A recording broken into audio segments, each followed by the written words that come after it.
म्हणून या सगळ्या गोष्टी आवर्जून आपल्याला सांगत असताना आपण सगळ्या गोष्टी इथे चांगल्यातल्या चांगल्या महाराष्ट्र सरकार म्हणून आमचे आदरणीय देवेंद्र फडणवीस साहेब मुख्यमंत्री असताना आणि आमचे दोन्ही उपमुख्यमंत्र्यांच्या बरोबर घेऊन सगळ्याच्या सगळ्या सांगलीकरांच्या सेवेसाठी इथे उपलब्ध आहोत.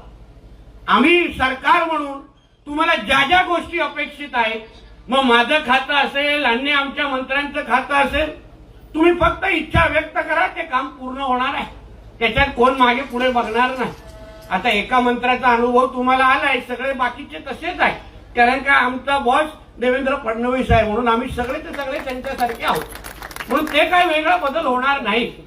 म्हणून तुम्ही या अशाच पद्धतीने विकासाची प्रक्रिया अशाच पद्धतीने चालू ठेवावी अशी अपेक्षा मी व्यक्त करतो. आमच्या आयुक्त साहेबांना जाता जाता एक विनंती करेन.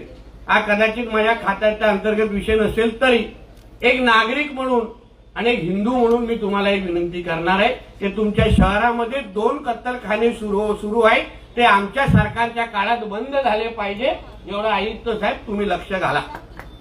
आमच्या राज्यामध्ये गोवंश हत्या बंदी कायदा लागू आहे ना साहेब? आणि कायदा लागू असताना अशा पद्धतीचे कुठलेही कत्तलखाने आमच्या कुठल्याही महाराष्ट्राच्या भागामध्ये चालू राहता कामा नये, यावर तुम्ही लक्ष घालावं अशी अपेक्षा तुमच्याकडून मी या निमित्ताने व्यक्त करीन. परत एकदा ताईंना आणि त्यांच्या सर्व सहकाऱ्यांना आवर्जून मला एबीपी माझा, उघडा डोळे बघा नीट.